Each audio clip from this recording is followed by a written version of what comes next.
We can all identify, I'm sure, with, as we go about our business through the day, we're constantly trying to modulate how we feel about what we're experiencing. And there's this kind of, it's like we have a grip on ourselves to make sure it's going okay. There's this constant tension of like, oh, am I doing all right here? And watching our performance. You know, that sense of self, the personality is like, you know, how are other people perceiving me? How am I appearing myself? Do I like what I'm doing? Is that a thought I'd like to have? Is that a thought I'd rather not have? Why am I feeling like this? I want to feel like that. There's kind of this constant mental chatter.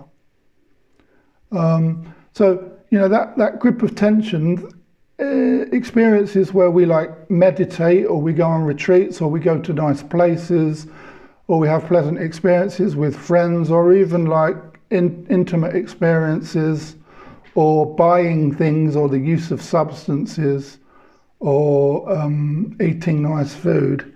They allow for the mind to let go of control for a little while. When there's an experience that we like and we feel it in the body, like, for example, food, substances, or intimacy, for example, or meditation is another good one.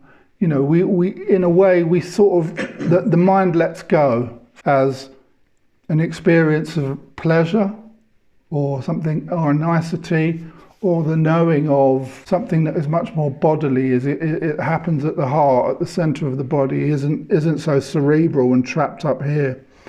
When we experience something like, say you go to the seaside and you get there and you walk down the beach and you look at the sea, and you know those experiences where it takes your breath away, or where you say to someone, oh, I'm speechless.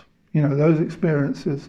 When the fullness, the very fullness of being comes up to us and jumps on us, the mind doesn't know what to do with it, so it loses control before it creates the next thought and grabs hold of control again.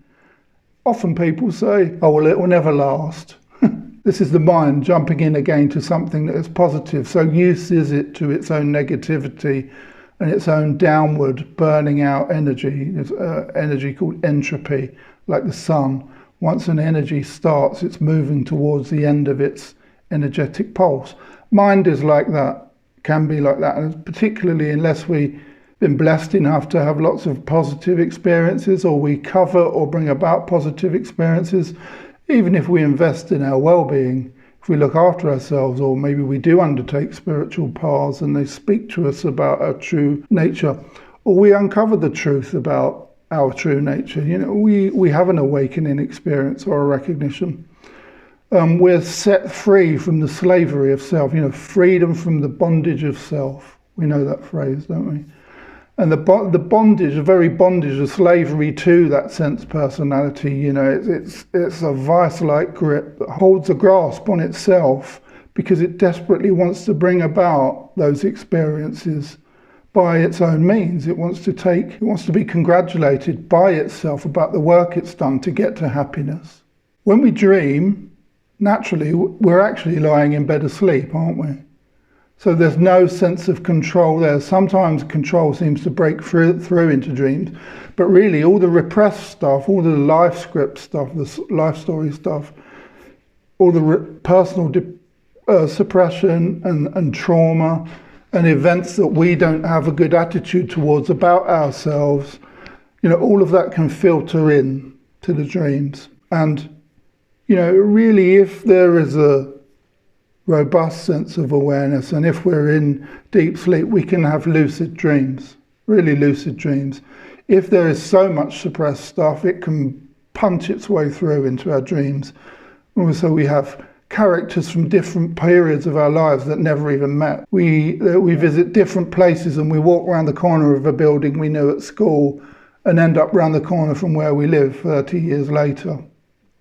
You know, they're all over the place. And as you say, you know, sometimes if there's a you that's in the dream, I don't mean the you that's walking around the dream observing it like a camera watching the dream. There might be a character who is me in the dream, but we're also watching the character of me in the dream. There was a me that was a man and a woman had hold of by the shoulders, and they were leading me loads of places I didn't want to go.